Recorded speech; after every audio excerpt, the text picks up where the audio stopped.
Assalamualaikum warahmatullahi wabarakatuh. Selamat pagi semuanya. Alhamdulillah pada kesempatan kali ini kita bisa melanjutkan pembelajaran kita walaupun dilaksanakan secara daring atau online. Nah, pada sebelumnya kita sudah masuk kepada bab asam dan basa. Kita sudah belajar tentang konsep atau teori asam basa menurut para ahli. Kemudian kita juga sudah mempelajari apa saja indikator asam basa, ada indikator alami dan indikator buatan. Nah, pada pagi hari ini kita akan belajar tentang bagaimana cara memperkirakan harga pH suatu zat atau larutan menggunakan data percobaan. Jadi itu tujuan pembelajaran kita, memperkirakan harga pH suatu zat berdasarkan data hasil percobaan. Mari kita lihat contoh. Di sini sudah ada, Ibu berikan tabelnya. Kita akan memperkirakan harga pH menggunakan data percobaan indikator buatan. Yang pertama ada MO atau methyl orange, nama indikatornya, dengan traik pH 3,1 sampai 4,4. Perubahan warna yang akan muncul adalah dari jingga ke kuning. Yang kedua ada MM atau metil merah, traik pH-nya 4,2 sampai 6,3 dengan perubahan warna merah ke kuning. Lalu BTB, bromtimol biru, traik pH 6,0 sampai 7,6, perubahan warnanya kuning ke biru. Dan yang terakhir menggunakan PP, traik pH 8,3 sampai 10,0 dengan perubahan warna tak berwarna atau bening ke pink atau merah muda. Nah, di sini kita melakukannya kepada dua sampel, yakni limbah X dan limbah Y. Apa yang terjadi dengan limbah X dan limbah Y pada perubahan warna dengan indikator ini? Mari kita lihat. Pertama, pada limbah X, kita bahas satu-satu dulu. Pada limbah X, nah, untuk metil orange, dia menunjukkan perubahan warna menjadi kuning.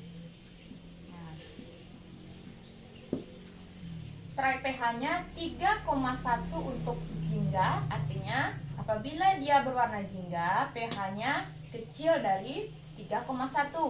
Apabila yang muncul adalah warna kuning, maka besar sama dari 4,4. Kalau jingga kecil sama dari 3,1.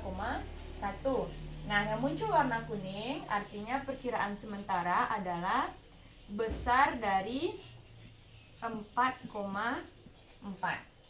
Nah, besar sama dari 4,4.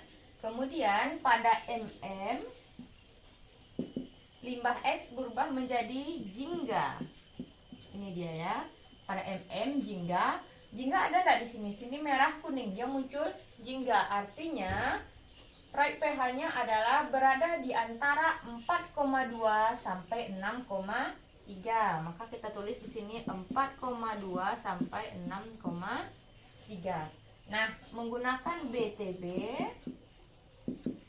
itu yang muncul adalah warna kuning. Maka kalau kuning, kita lihat di sini 6,0 traik pH-nya.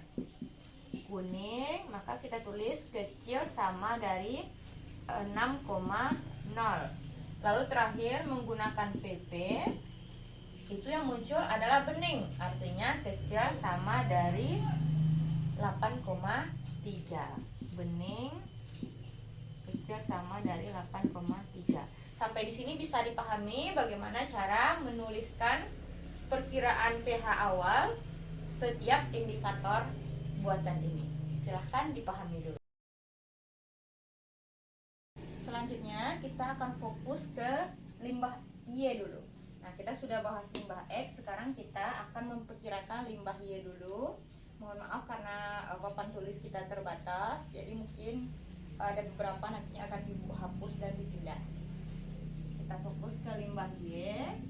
Sini kita kasih keterangan limbah Y. Nah, pada limbah Y sama, pertama itu indikatornya MO. Untuk MO, warna yang muncul adalah kuning. Limbah Y, MO itu warna yang muncul kuning, maka kuning perkiraannya adalah besar sama dari 4,4. Kemudian untuk MM kita lihat MM juga kuning. Nah, kuning berarti besar sama dari 6,3.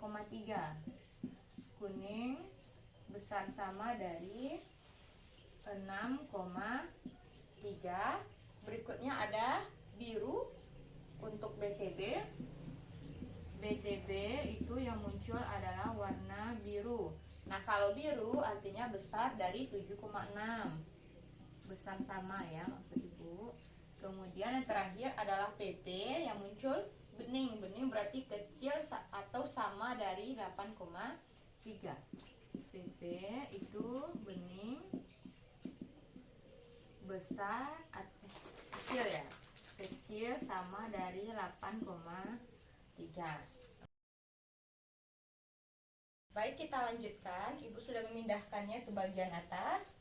Ini yang sudah kita cari tadi, limbah X dan limbah Y. Sekarang bagaimana cara memprediksi pH-nya?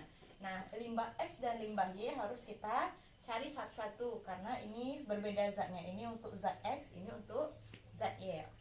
Kita bahas dulu yang limbah X. Pertama, kita tuliskan di sini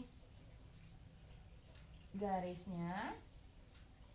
Nah, lalu mulai dari MO, ini adalah tanda besar sama. Kalau Ananda kurang paham, bisa ditulis aja dengan besar sama dari, begitu. Tidak pakai simbol juga tidak masalah.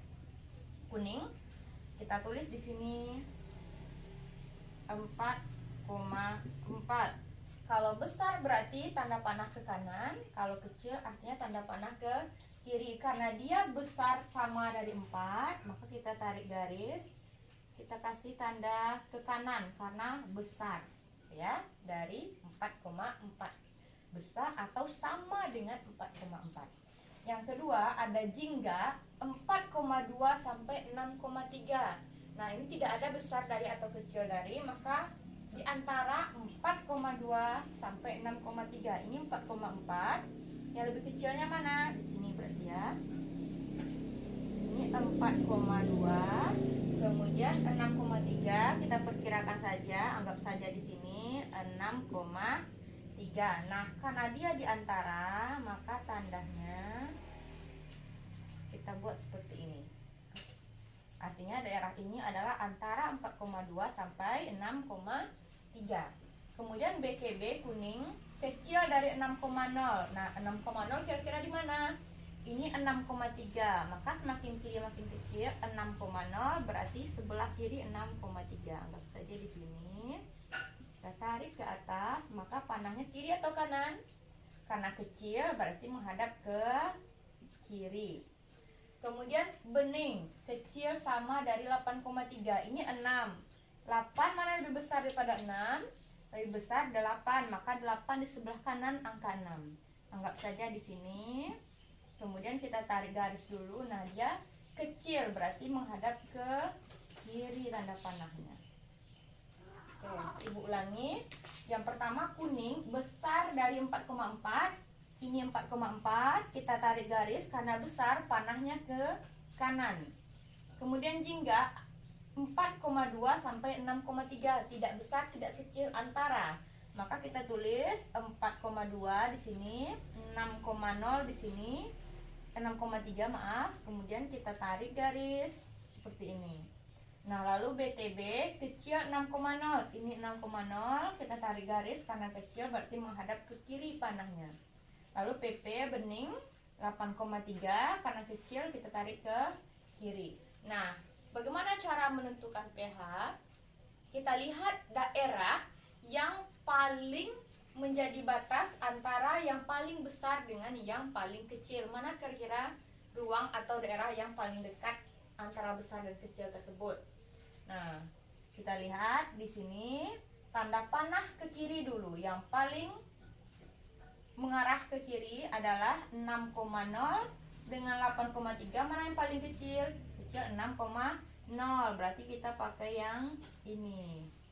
Kemudian panah ke kanan yang paling besar yang mana? 4,2 6,3 dengan 4,4 yang ke kanan. Berarti jaraknya adalah yang ini. Sehingga kita bisa menarik daerah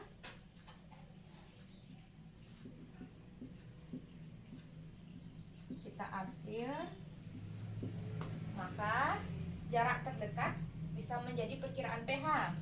Yang ke arah kanannya paling jauh adalah 4,4 ke kanan, berarti batasnya ini. Kemudian ini batasnya ke sini, sehingga pH limbah X itu diperkirakan dari 4,4 ke 6,0. Ini dia perkiraan pH-nya. Sekarang kita lanjutkan dengan limbah Y, sama dengan limbah X caranya. Kita tarik garis, kemudian kita tentukan satu persatu. Mulai dari MO kuning, besar dari 4,4, kita tulis 4,4. Karena besar maka panahnya ke kanan. Lalu MM itu besar dari 6,3. Nah, antara 4,4 dengan 6,3 mana yang paling besar? Besar 6,3, sehingga posisi 6,3 di kanan 4,4. Nah, sehingga posisinya di sini tarik garis, karena tandanya juga besar maka panahnya juga ke kanan. Lalu yang biru sama, dia juga besar, yakni 7,6. 4, 6, maka semakin kanan semakin besar, posisi 7 di sini 7,6. Kita tarik garis ke kanan juga.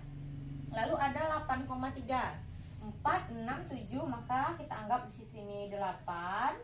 Tapi tandanya kecil sama, maka tarik garis, garisnya akan mengarah ke kiri. Nah, jadi ini lebih gampang, bisa kita lihat. Garis yang paling kanan menghadap ke kiri adalah 8,3. Masih ada lagi? Tidak ada, berarti ini batas paling kanan. Kemudian kita tarik yang ke kanannya yang mana? 4,4 kan, 6,3, 7,6. Yang memungkinkan adalah 7,6 karena ini jarak yang paling dekat dengan batas paling kanan. Ini batas paling kiri, sehingga daerah yang memungkinkan adalah ini. Nah, ini titik atau jarak yang paling dekat untuk panah kiri dan kanan. Maka pH-nya adalah 7,6 sampai 8,3. Oke, ini pH untuk limbah X, ini pH untuk limbah Y. Demikian kira-kira pembahasan untuk materi indikator asam basa yang menggunakan data indikator buatan untuk menentukan pH. Untuk lebih lanjutnya, mari kita lanjutkan dengan soal latihan. Assalamualaikum warahmatullahi wabarakatuh. Selamat